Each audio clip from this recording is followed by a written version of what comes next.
Good afternoon if you're on the East Coast, and welcome to our Philanthropic Impact Webinar Series, the first in this new series being offered by Mentor, the National Mentoring Partnership. We are super excited to bring you today's session featuring the incredible work of Deloitte and Strive for College. Before we jump into specifics around their partnership and the employee engagement strategies that they've been advancing, we want to do a quick round of introductions. So we'll proceed to the next slide.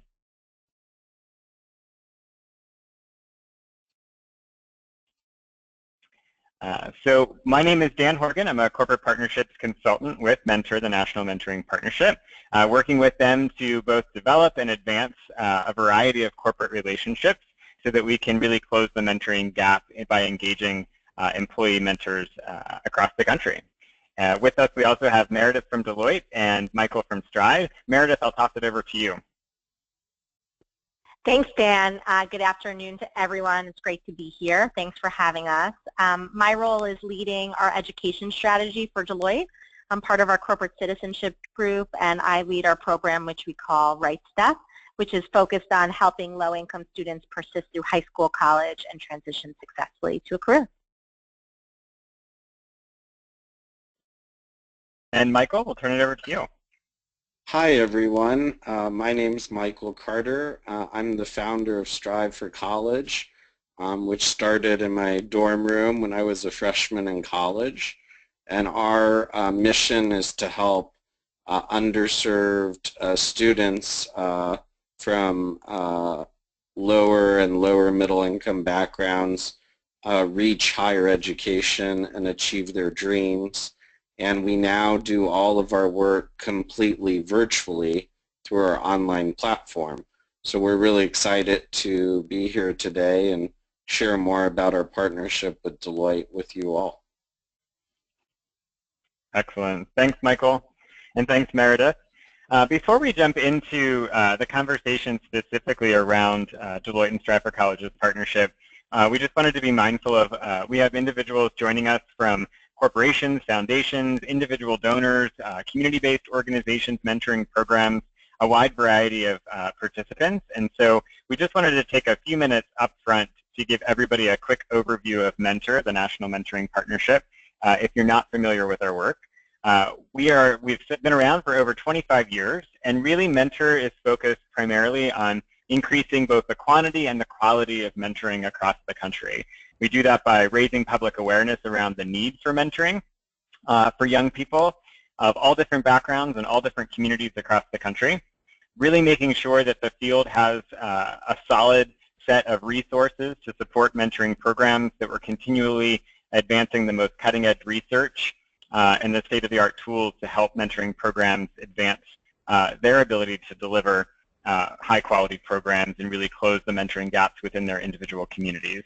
We really, at the work that we do, are at the crossroads of education, business, and community. So you can imagine we're really facilitating cross-sector partnerships. No one individual, no one organization can really close the mentoring gap. And so collectively, we believe through effective partnerships, we can really move us much closer to making that reality happen. We are ranked as one of America's top performing 100 nonprofit organizations, and have received lots of national awards, and the staff is an incredible staff who really go to work every day to support mentoring programs and partners across the country. We move to the next slide. You'll see just a sampling of our national program network. So these are organizations that Mentor works with, helps to build the capacity of, learns from, based on their work on the front lines, working with young people and working with mentors. Everyone from the National Urban League to 4-H, to City Year, Big Brothers Big Sisters, iMentor, a wide variety of national program partners. On our next slide, you'll also see that in addition to these program partners, Mentor has an affiliate network of over 26 state or regional affiliates that really work to provide capacity building support, technical assistance to mentoring programs across the country. And so you can see on this map, particularly where those are. You can also locate and identify the main point of contact for our mentoring partnership network on mentoring.org, our main website. And then on the following slide, you'll see, again, a sampling of not just program partnerships, but public-private partnerships that really help us to advance the work that we're doing in the youth mentoring space. These partnerships range from Deloitte, who we're going to hear about today, to First Niagara, JP Morgan Chase, Nike, State Street, again, a wide variety of industries, different size companies, different geographies represented here in terms of some of our corporate relationships. But these companies are essential not only in helping to finance youth mentoring programs and initiatives across the country, but also in really connecting their employees, both as mentors as well as skill-based volunteers, building the capacity of mentoring programs and of Mentor itself. On the next slide, the real question is often, what is it, what's the need, what is the problem that we're ultimately trying to solve? And we can tell you based on the latest research from Mentor that right now 1 in 3 young people are growing up in America without a mentor. And so this is by and large the mentoring gap that we ultimately are trying to close. And again, we believe by mobilizing the youth mentoring programs, again, those programs that maybe serve 10 kids to those programs that serve thousands of kids, connecting those with the resources of companies, of foundations, of individual donors, of other partners, we really believe that we can close this gap and ensure that every young person in the United States is growing up with a mentor, with a caring adult who's looking out for them and helping to put them on the path to success. We also know on our next slide from our research, which is published in what's called the Mentoring Effect. Again, this Mentoring Effect study is available on mentoring.org. We know that mentoring works. That's why we go to work every day trying to close this mentoring gap and believe that the relationships that we can foster for young people, the social capital we can build around them will help them to succeed and reach their full potential. Our studies show that 55% of those students that have a mentor are more likely to be enrolled in college, 78% more likely to volunteer in their communities, 130% more than twice as likely to say that they held a leadership position in a club or a sports team. So they're getting involved in their communities, they're academically successful, they're on the right path to college and career. What's really exciting in terms of this research as well is that we know from those who are mentored that 90% say that they are interested in becoming a mentor themselves. So just the sort of rippling effect of if we can connect more mentors to young people, in turn, they will mentor younger peers or mentor young people themselves as they get older. And so we really believe, obviously, there's a huge return on investment when it comes to investing in youth mentoring initiatives. If we flip to the next slide, we are going to transition over to Meredith, who's going to tell us a little bit about the partnership between Deloitte and Strive for College and really get into the bulk of today's session. I do want to say up front that this Impact webinar series is again being launched in direct response to what we're hearing from the field, from companies, foundations, individual donors, programs, asking for opportunities to learn about effective practices, partnerships, and programs across the country. And so we really want to showcase some of the research. We also want to bring that research to life by showcasing the effective practices that are in play. And then really at the end of today's session, you'll see that we sort of bring it home by giving you some tangible takeaways that are applicable for you to learn from the Deloitte Strive for College partnership and apply to your own mentoring programs, initiatives, the portfolio of programs that you may fund at your company or at your foundation. So with that, I'm going to turn it over to Meredith to take us into the main part of today's session. Thanks so much, Dan. Again, great to be here. Really appreciate everyone taking the time, and we're excited to share more about the relationship we've developed with Mentor and Strive for College and how it's really had an impact. So before I jump in, and we're going to have lots of time to get into the details of the nature of our program and what it looks like, I did just want to set the context for why we arrived at exploring a virtual mentoring program and working with Strive. For those of you that are not familiar with Deloitte, we're a professional services organization. The majority of our people are client-facing, so we work with Fortune 500 companies, among many others, to provide client services across, audit, tax, consulting, many different areas of need in the corporate world. And our corporate citizenship program is very much focused on leveraging the skills of our professionals to impact the communities, where we live and work. And Right Step was developed. It's our education commitment, as I mentioned up front. And, I think a big challenge that we had identified was how can we scale engagement? We are such a huge force, and Dan shared those staggering numbers of the gaps, in mentoring. And we really feel, as a business, we have a responsibility and also an ability to mobilize our people in a meaningful way as mentors across the U.S. But, our people are client-facing.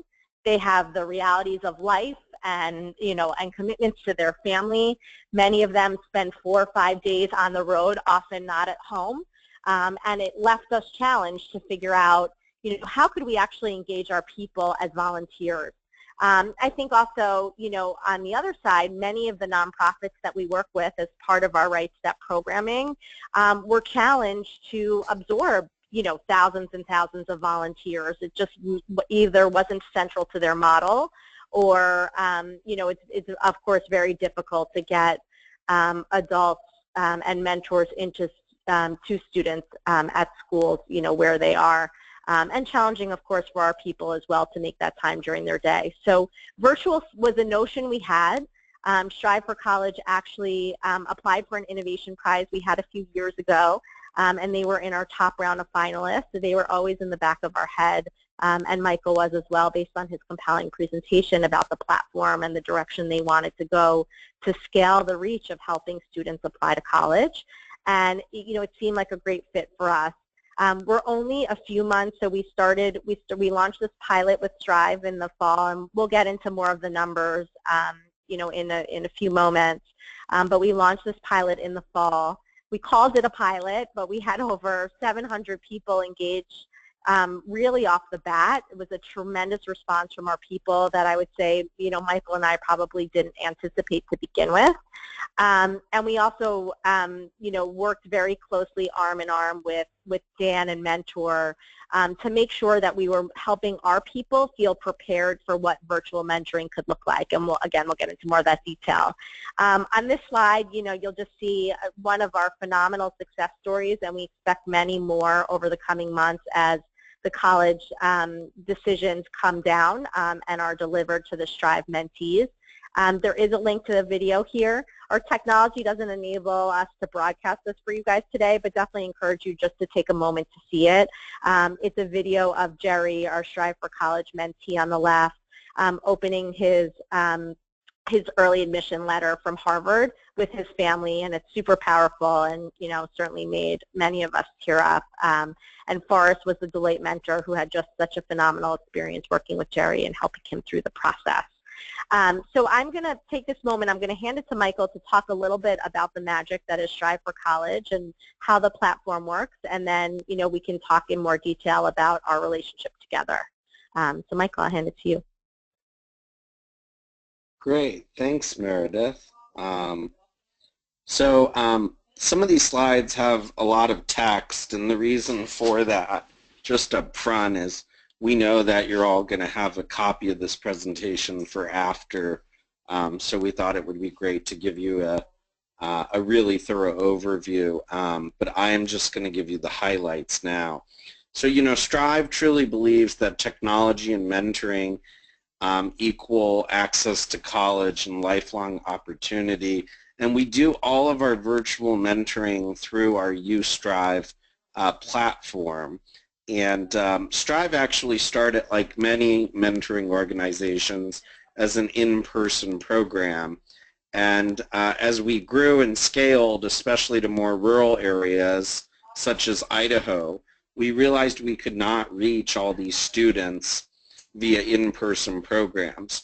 And so about 4 years ago, we piloted virtual mentoring across Idaho, and then ended up scaling that across the country. If we could go to the next slide.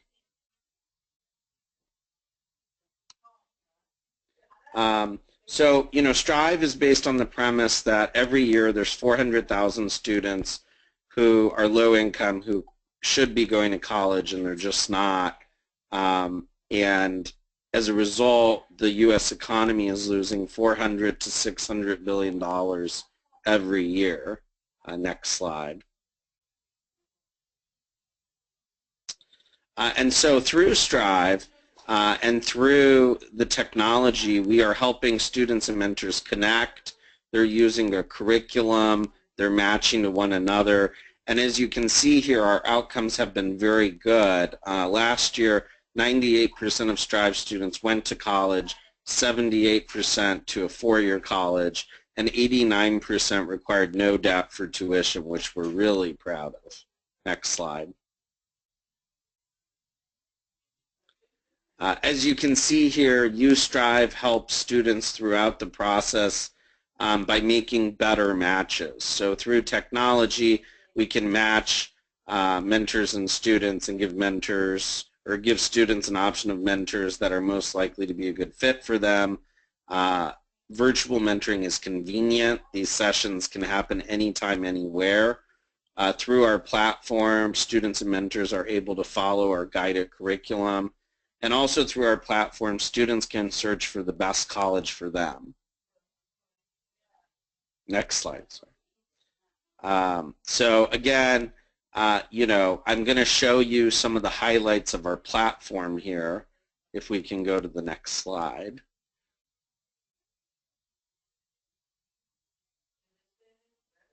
So finding the best college first starts with students putting in all of their unique attributes, their ethnicity, their gender, their income, their SAT scores, their ACT scores, and you know, they can write a little bit about themselves, upload a profile picture, and then, next slide, drum roll, they can learn about colleges that are the best fit for them. And what's awesome about our platform is we can actually show kids schools that they're not only most likely to get into, but we can actually show, if you see on your left-hand side, a student's likelihood of graduating from a given school.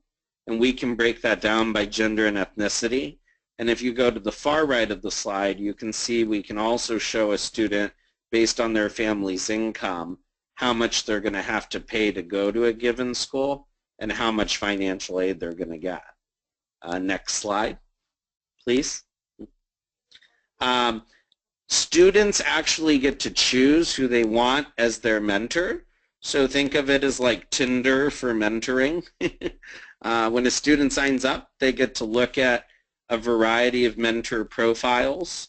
So they get to read a mentor's bio, look at their picture, and then they actually get to choose who they want as their mentor.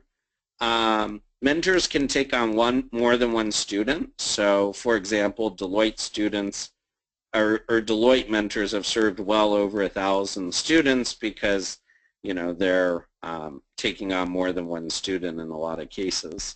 And so what's really cool about this is when the student chooses you as their mentor, you know you were chosen out of other options. And on the other hand, if you were in the running and didn't get chosen by the student, you'll never know that rejection. You will only know when a student positively chooses you. Next slide, please. Through the platform, students and mentors can video chat. They can text message one another, sort of WhatsApp style. And they can also call one another.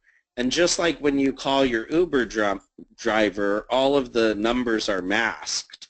So the platform is completely safe. There's no exchange of personal information. And all the communication is monitored.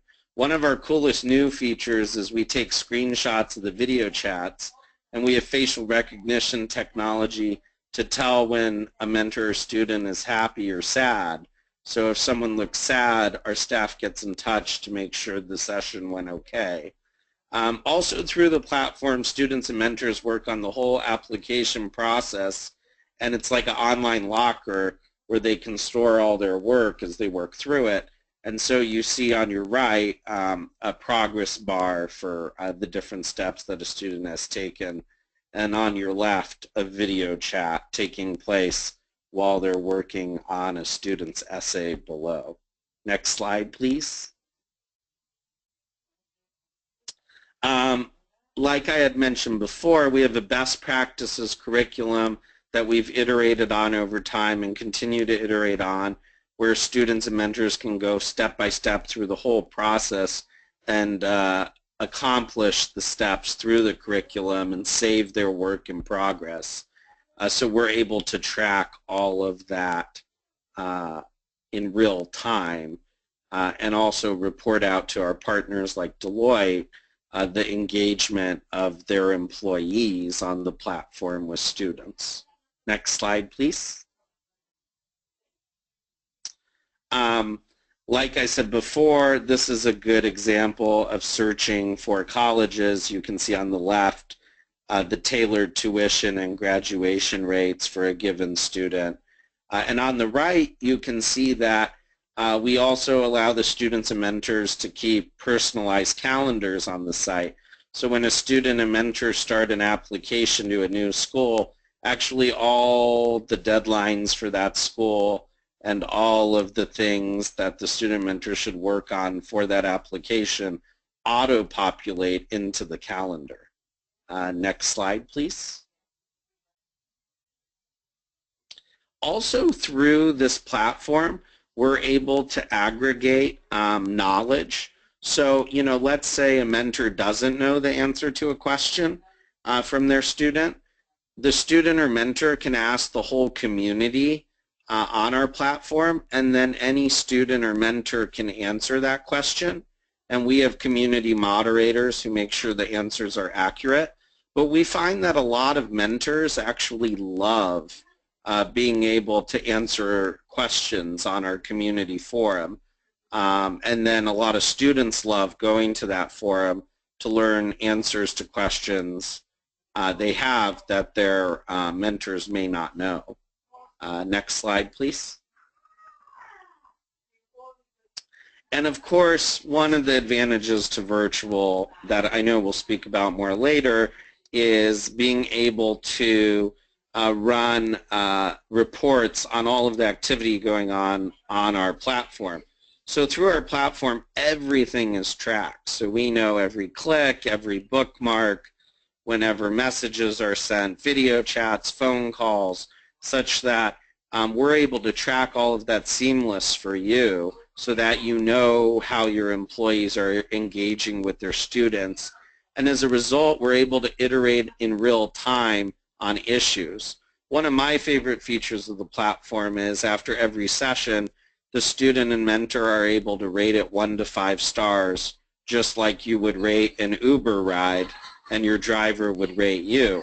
And so if there are issues, we're able to solve them in real time. Next slide. Just a couple success stories. Like you saw earlier, Jerry was one of our success stories. Another is Roger Sanchez, who went to American University, and his story inspired Michelle Obama to highlight him in her 2013 kickoff speech for Reach Higher. He's actually graduated now from American University, so we need to update that. And then Leslie Albor is from rural Idaho and ended up going to Idaho State on a full ride and is pre-med. And so you can see we serve students from all over the country, whether they be in urban or rural areas. We actually serve students in all 50 states, and 40% of our users come from rural areas, 60% from more urban areas. To give you a sense of our scale, we did a partnership with the Common application, which 700 colleges use for folks to apply to college. They have about 300,000 students every year who qualify for a fee waiver, so who are lower income. And they offered all of them free virtual mentoring from us. And 180,000 of those students opted in, saying they were interested in a virtual mentor. And so through partnerships like that and others, we are really scaling, and we are now serving students in all 50 states. Next slide. We also acquired another nonprofit called I'm First last year, And I'mFirst.org is a student blog and information campaign where first-generation students who are currently in college blog and write about their experiences. And so that content has been really helpful for our curriculum. And I'mFirst also has 186 college partners, ranging, from Harvard to local state schools and Yale, et cetera, who are really passionate about helping first-generation students. And so now those college partners are our college partners, and on our UStrive site, they feature distinct profiles where they actually list all the programs they offer to students from lower and middle income backgrounds. Next slide, please. I'll turn it right back over to Meredith now, or I think to Dan. Meredith or Dan? To Meredith. Thanks, Michael. Thank you. Well, thanks, and Michael, for the in-depth look at the platform. So I gave a little bit, I think, of this context, and I think I probably don't have to make the case for why we wanted to enter into this field of mentoring, and it's so needed, and obviously the impact that Strive has had to date has been phenomenal, and we really wanted to be a part of that. As I referenced before, Mentor had a really substantive role as well in helping us shape how do we approach virtual mentoring and how do we make our people feel prepared. We can go to the next slide, actually. So we launched, as I mentioned, we launched the program in the fall. And we thought of this initially as a pilot because we weren't sure what the response was going to be. And we'll talk more specifically in detail of some of the things that we learned. But what was truly phenomenal was when we did a pretty robust internal communications campaign to get people involved, we realized we just attracted people across our different functions, across our different geographies. And the numbers here, were pretty staggering. We were surprised by how successful we were out of the gate. We, at Deloitte, and maybe worth referencing that we have a broader corporate citizenship team with marketplace leaders that are focused primarily in our major markets. So we have a small but mighty team of about 15 people that focus on implementing our national strategies across the U.S. What was amazing about virtual was that it truly transcended any geographical constraints. So, of course, most of those programs historically that we've implemented in those markets have been in person. And through virtual mentoring and our partnership with Strive, we engaged 64 markets, which is tremendous. And we engaged a lot of markets that we've never really been able to tap before. I would say we also engaged different functions. So functions for us are basically our different business areas. Historically, we had really great participation from some functions over others, and I would say that's primarily based on personality. So a certain style of our people who are really comfortable, getting into a one-on-one with a student, serving as their mentor. It was just embedded in more of the culture of some of our functions as opposed to others. But again, this virtual mentoring platform, from a convenience standpoint, so it removed those obstacles that some of our people have based on their client schedules or their family commitments, but also a comfort level. We found that a lot of our people were more comfortable over the virtual space as opposed to actually sitting down with a student, which was a really interesting learning for us as well. We can go to the next slide. So I alluded to some of these things, but we wanted to spend some time talking about our key takeaways. So as I just referenced, what we learned early on was that virtual mentoring, the appeal of it, when we initially thought of the idea and scaling engagement of our people, we thought it was going to be about convenience. We thought that our people were going to grab onto it because it was easier for them to do things on nights and weekends, and it wasn't going to conflict with their client schedule. We often have such a hard time getting our people into schools or during the school day to work with students, because it's just, either it's impossible for them to commute somewhere to where the public schools are located, or, their schedule just doesn't allow for it. But at the end of the day, and based on the feedback, and we've done some check-ins with our mentors so far, we're working on formally serving them, but based on the anecdotal information we've collected, it actually, again, has become less about convenience. It's more about comfort, and giving our people sort of some space and some opportunity to receive a question from a student and then have some time to digest it and come back with a thoughtful response. For many of them, was more comfortable. And Michael and Dan, I'm certainly going to invite you guys to jump in on any of these, but I'll run through them, but please add in any comments as I'm going along, and feel free to interrupt me. So coaching for our Deloitte professionals. So as I mentioned, Mentor and Strive both worked really collaboratively with us to train our people, and we did run webinar trainings up front for all of our mentors that signed up to participate, and we recorded those for some sort of latecomers who signed up after the fact. A big piece of coaching I think that we didn't anticipate was encouraging our Deloitte professionals to meet students where they are and to be patient and to slow down. So our people, especially those that raised their hand for these programs, were super excited, wanted to jump right in. So as soon as a mentee selected them, so as Michael mentioned, the mentees actually select our mentors. We had to coach our mentors, think about it like a dating app, put together a really compelling picture, make sure you're smiling, don't use your corporate headshot. You want to appeal to a student, and you don't want to look like a stale corporate professional. Write an interesting anecdote in your About Me section. So we had to coach them on that. But also, once they were selected, we had to coach them to slow down.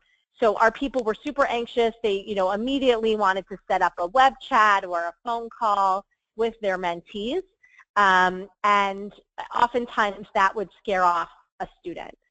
So we had to sort of teach them to start and ramp up slowly and say, start with an email, build some trust, ask a few questions over email, give them a chance to respond and come back to you, and then from there you can sort of jump into helping them. Incentives for students to stay engaged, so I'll let Michael handle most of this. And I think a reality of the virtual mentoring platform overall is, keeping students involved. And, as Michael indicated, there's a huge volume of students that were coming onto the platform through the Common App. A challenge that we had mentees that were selecting our people, but then some, would drop off, right? So they have busy high school schedules. They're balancing a lot of different things in their school and home life. And then some of them weren't staying as involved. And, by nature of virtual, it's a little difficult to pull them back in. So we did have mentors that were matched a few times before we found, before they had a mentee that actually stuck. But I'll let Michael talk about some ways that Strive is now thinking about, readjusting and addressing that in particular. Sure, yeah. So, there's a few things we did to address students staying engaged. And Deloitte mentors having a great experience.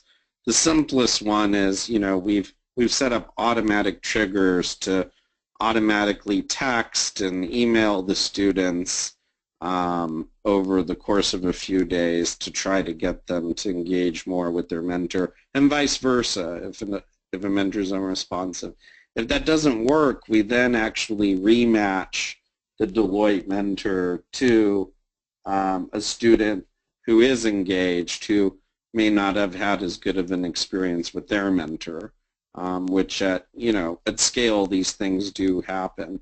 The other things we're doing to help students stay more engaged is we learned that in focus grouping students that students want timely help, meaning right now we're getting more students to come on the platform by encouraging them to come on and get advice about scholarships, because most of the seniors have already submitted their applications. Whereas for the juniors, our messaging is, get a head start on your applications so you're not procrastinating until your senior year. And then some other things we're going to pursue are around student scholarships and incentives for having them stay engaged with their mentor and finishing our complete curriculum with their mentor. But what we've been excited about that's unique to virtual is with the kind of scale we have, we're able to focus group lots of students, some who were more engaged, some who were less, and get their ideas on how to best engage them moving forward. And then, you know, I would tell you that, and I'll let Meredith speak to this too, but impact and true relationships are really possible on a virtual platform. You know, you saw Jerry and Forrest's story earlier, and I really would encourage you to watch that YouTube video of Jerry finding out he's accepted to Harvard. You'll hear his mother in the background, and it's very moving. But even though this is a virtual space, one, students today are actually normally more comfortable with virtual interactions than they are in person, which, you know, whatever you think about that for society as a whole, for virtual mentoring and for reaching students, especially in more rural areas, it's really, really good. And the other thing is that through virtual, we're actually able to provide much more of a safe space for students and mentors than in-person mentoring, because everything is tracked, no personal information is exchanged, and so it just makes a huge difference. We have found that we have gotten students from all over the country to sign up because of the virtual nature of this. And I just wanted to read for you real quick one student's story to show you how much students open up when their mentors ask about them. This student said to her mentor, I am 18 years old and I am from Khartoum, Sudan. I live with my mother, father, 2 sisters, and 4 brothers in Clarkston, Georgia. I was forced to leave my native country when the Sudanese government and police drove out dark-colored Muslims. After that, I walked for about 2 years in the forest with my family until we reached Kakuma refugee camp in Kenya. We lived there until 2011 when we moved to Georgia, USA. I currently attend Clarkston High School and I will be graduating in May. I look forward to attending college after I graduate. My dream is to become a fashion designer. I am very good at drawing and I like fashion. Thank you. And so what you can see from that is, one, we're finding amazing students in more rural areas like Clarkston, Georgia. But 2, these students, as they develop relationships with their mentors, are really willing to open up about their life experiences. And frankly, we're able to make better matches between students and mentors because you know, of the scale of this and allowing students to choose who their mentor is. And so, you know, I know a lot of folks, you know, when you think of virtual, you think it might be more impersonal, is it safe, etc. But what we've really found in doing this is that it's actually more safe than in person, and in a lot of cases, students today can be more comfortable with it and open up just as much, if not more, than they would in person. Yeah. Michael, I'm really glad you raised the point about the safety. So Deloitte is a risk-averse organization. You know, we face some challenges with some of our in-person mentoring programs because they always have to be in a monitored environment, you know, especially when the students were working with our minors. And our risk folks love this program, right, because Strive is on top of, you know, seeing what's happening and what's being exchanged. And, you know, we can make sure and monitor what is happening because none of the exchanges are happening outside of the platform. So that was a huge plus. I did want to say, you know, and Mentor certainly likes to remind us of this, and I did want to emphasize this point with this group in particular, we're still doing a ton of in-person mentoring, and there certainly is a place and a need for that too. So I think we're just trying to figure out the right balance of how to do both. And I think in a lot of situations, it's actually, and as we're thinking about growing with Michael and Strive, how can we actually bring on some of the students we work with in person onto the Strive platform and bring some of those mentor relationships online so it can be a hybrid. And then, the last piece I just wanted to mention to Michael's point about, the impact and can these real relationships be formed? Over the years, we've done a lot of surveying of our people to understand if they would jump into virtual mentoring. And I think some years ago, when there was a big sort of micro-volunteerism trend, I think oftentimes our people confused micro-volunteerism with virtual volunteerism.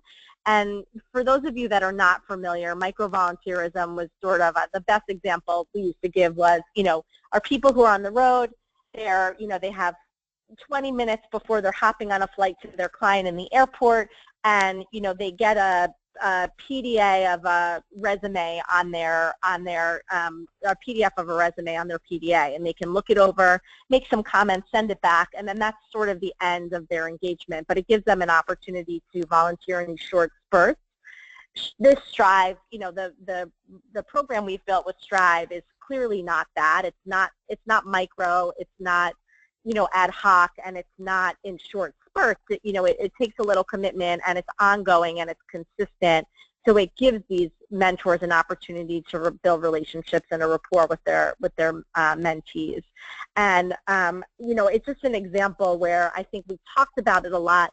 We surveyed our people a lot, and obviously the response was unlike anything we had anticipated. There was just a much greater response than when we had asked our people sort of in abstract if they would like it. And, as you'll see from Forrest and Jerry as an example, and many others that are continuing to come through, it really does enable our people to form these meaningful relationships.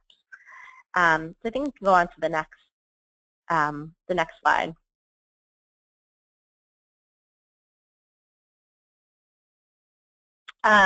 So here, and this is something that Mentor really helped us crystallize, and we put together, Dan helped us put together a blog post that went up on Forbes, sort of talking about some of the things that we learned in terms of engaging our employees. And I think we covered some of these, and Dan, please jump in, if there's anything you want to add here.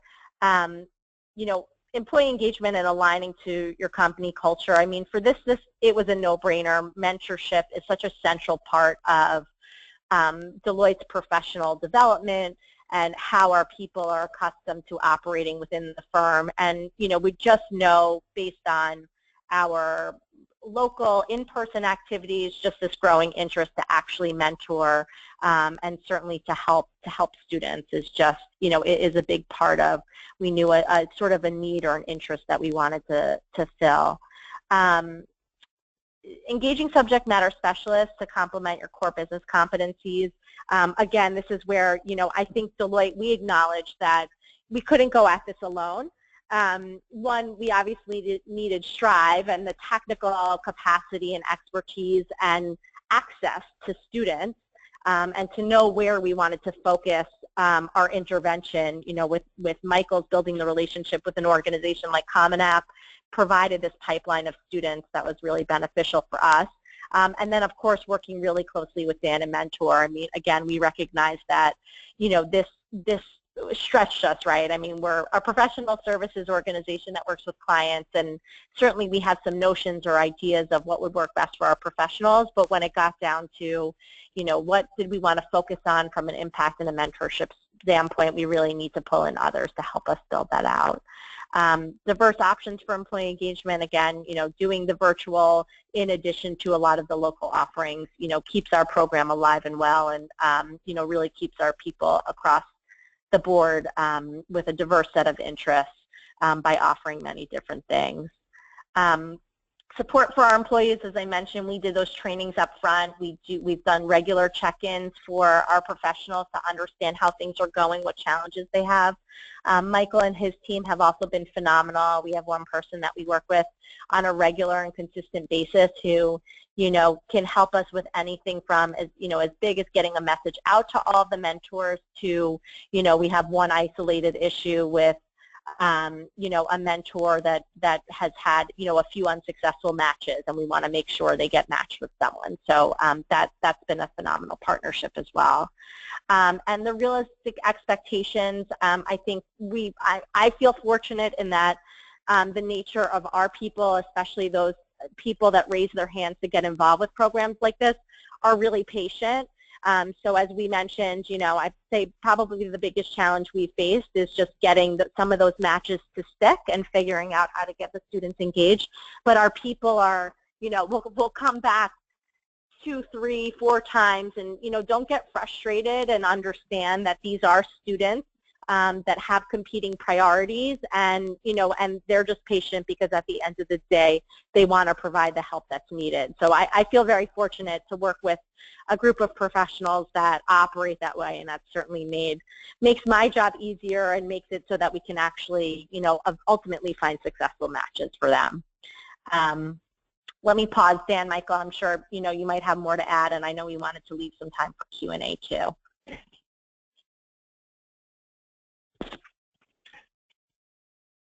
Michael, do you have anything you want to add? No, just that, or actually, yeah, I mean, just that Deloitte has been a phenomenal partner for us, and we've loved proving out with them how virtual mentoring can work at scale in the company, and we're really excited to continue to grow with them to hopefully thousands of Deloitte employees this year, and look at engaging other corporate partners and other community partners in the coming months. That's great. So just speaking of scale, and Meredith, building off of some of the key takeaways that you shared, I was wondering if, Meredith, you could spend just a couple minutes talking about the employee recruitment process. Employee engagement is obviously a hot topic for a lot of companies across all different types of industries.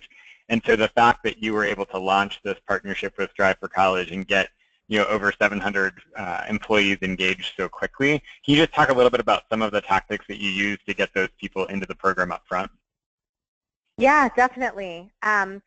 So it really, we have a very matrix organization, as many companies do, where our people are getting messages from the markets or the offices and the geographies where they sit. They're getting messages from their individual industries or business lines. They're getting messages from their individual engagement teams, and teams that they work on with clients. So we just basically, we just exhausted the matrix and leveraged that sort of structure in order to deliver these multi-tiered and multifaceted messages. So we went, we took a few different approaches. We, would communicate through our markets that have these robust newsletters where they offer volunteer opportunities. We posted on our national intranet site, which is a site that everyone goes to almost every day, and they need to enter their time or their expenses and things like that. So we were able to leverage that platform. And then we did a lot of targeted messaging from leaders that, have a particular subset of employees that they, speak to on a regular basis to compel them. Obviously, a message coming from, a leader can carry a pretty heavy incentive. So it was helpful there as well. I should mention, I skipped over this in the beginning, something unique about this program for us. This is actually a program where we raise money from our people, and we raised money from our people through a United Way campaign, and then had sort of the interesting conundrum to figure out how we wanted to spend it. And we really wanted to spend it in a way that was going to engage more of our people, and again, engage our people across different borders and, regardless of business, family, or market, or geography. So that as well, I think, gave us a great lift because we had so many donors that donated, even if they donated small amounts. We had people that were already sort of invested in the program, and that gave us some lift there as well. That's great. Thanks, Meredith. So I'm just going to, being mindful of time, I'm just going to invite everyone, if you do have questions, so please go ahead and enter those into the questions box in the control panel on the right side of your screen. And while you do that, I'm going to ask Kristen if we can move to the one more slide. All right. So in the spirit of, obviously, Meredith and Michael, first and foremost, thank you so much for not only sharing the context around your partnership and the programmatic work that you're doing, but also I think what's really, really helpful for people that are on this webinar and people that will listen to the recording and see the slides is just understanding the takeaways. So what are the key lessons that you've learned not only in the program but in the partnership, everything from safety to the quality of building those relationships in a virtual environment, to thinking about how you're going to recruit employees as mentors and how you're ultimately going to measure your success, and sort of leveraging the technology and the relationships and the partnerships in thinking about what are the tangible takeaways for other companies that are engaging in mentoring for foundations that are either already or interested in exploring investing in youth mentoring. They really can see how something like virtual mentoring can be a really viable strategy to drive engagement at scale, but also do it in a high-quality manner. And so just want to thank you both for sharing that. In the spirit of sharing additional resources, Mentor, the National Mentoring Partnership, is full of lots of resources, and so I wanted to just share with you a few of the key channels that you can continue to learn and leverage. One is the online philanthropic community of practice. We, about a year and a half or two ago, created an online portal for corporations, foundations, and donors to be able to connect online through a closed community of practice that enables them to share some of the challenges that they might be facing in their work and be able to brainstorm solutions to those obstacles, as well as to share some of the latest resources, whether it's the latest research on youth mentoring or program materials like lesson plans or activity ideas, new guides that might be coming out for mentors or for program managers. And so that online community of practice, if you're not already a part of it, and you represent a company, a foundation, or an individual donor, we definitely would encourage you to get in touch with us, and we'll put our contact information up on the screen in a minute, but please let us know, and we'll be happy to connect you to that. The Mentoring Connector is a national, oops, we can go back one slide. The Mentoring Connector is a national database of mentoring opportunities. It is an incredible resource for companies and organizations to leverage. Essentially, you can go onto that database and search by zip code the type of mentoring experience that you are interested in, whether you want a team or a group-based mentoring or a virtual mentoring opportunity, and you can search specifically for for opportunities in your community.